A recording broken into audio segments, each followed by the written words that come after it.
As I begin my remarks, GS, one reason why I believe that we are going to have a peaceful and successful election is because I worship the living God. Amen. And the Lord loves this country so much. Amen. And God has seen us through a lot of challenges. I believe He will see us through this and will cross this bridge of an election very successfully. Our country is safe and secure. We have the little challenges which we have to deal with. As you know, we are tracking down some small terrorist cell in Mombasa, in the coastal region of our country. We have been working hard on that. I think we caught almost everyone we think was involved in that, and our operation continues very well, successfully. And we are focusing our eyes on the card rustling in Laikipia. I have an operation going on there, and our heads of agencies told me this morning that we are making great success, and I will be out there next week with our colleagues to be sure that the citizens and the investors who live in that part of our country can go on to enjoy their property and their wealth undisturbed. So, save for some of those that we call normal incidents, our country is safe and sound, and we thank the Lord for it. And we are all preparing, going by the constitutional timetable for the next general election. I am certified that this time around we're even better prepared than we were in the past, because we also have learned. And also we have cases such as, the phenomenal work that is being done by the faith-based organizations in our country. I've had opportunity in the last 2 years, my colleague Matiang'i and myself, to work with the Interfaith Council, which brings together a representation of religious leadership in the country on the war against COVID.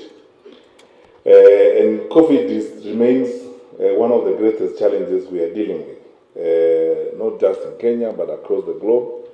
But I can tell you for a fact that we should thank the Lord even more, because we have fared better than many. We've suffered losses. We have lost people. I hardly know anyone who has not lost a loved one in the course of this very frustrating time. We have lost leaders. We have lost people in the security sector. I have lost over 10 chiefs in the country to COVID, which means that we have been affected in the security sector. We have lost educators. We have lost some of our very well-trained men and women.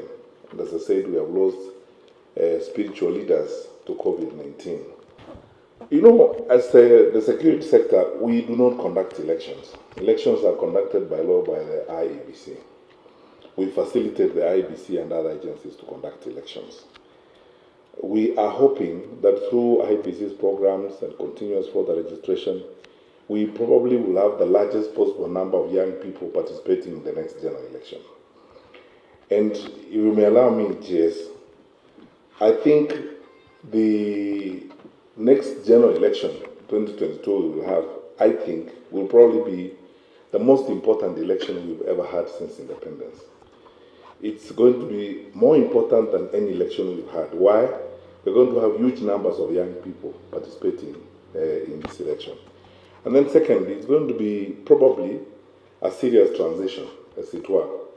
We're going to make many decisions that will determine whether our country is going to continue on the forward trajectory, or if we are tempted otherwise and make mistakes, we could lose the moment.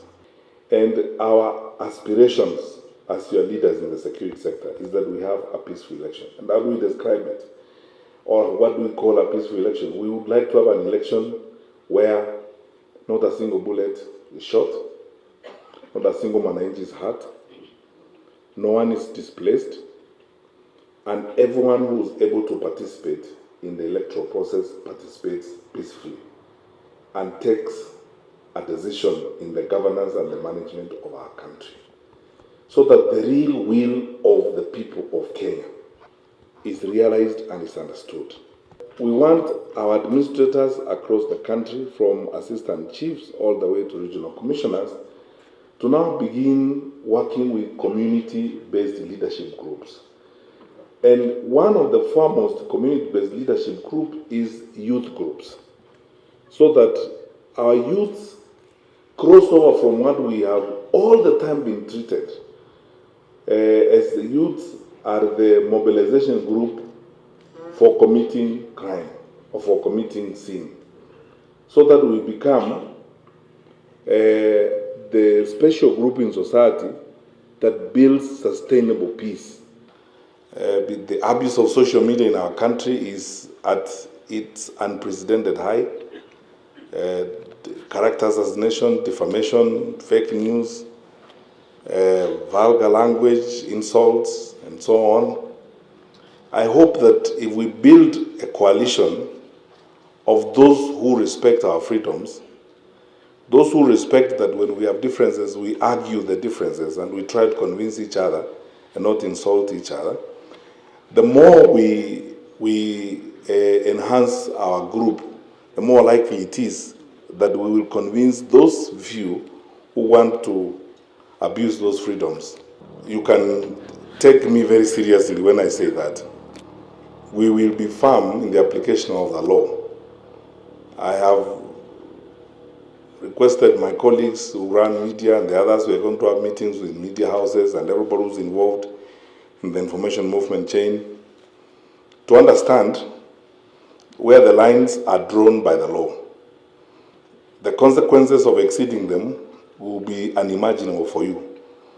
We will also discharge our duty and responsibility to protect the people of Kenya, because there are extents to which we cannot go. We are not populist. There are not things we are not going to do so that we are popular. I keep saying all the time, we don't hold these positions so that we can be loved. I would rather be right than popular. Of course, we are beginning, probably by next week, going by what Mercy and the others tell us, because now we have received an increased number of vaccines. We may now get to a point where we will start mass vaccination, because we are now getting an increased number of vaccines. And we are going to use all the outlets. The Ministry of Health has laid out a good plan. We will work with them through our national government administration officials, through the police, and of course the church as a critical actor. We will probably before the end of the week have a meeting with the Interfaith Council to agree on now how we'll use the church networks to do this through the hospitals and health facilities that are managed by the churches, so that we can get as many of our people vaccinated as possible.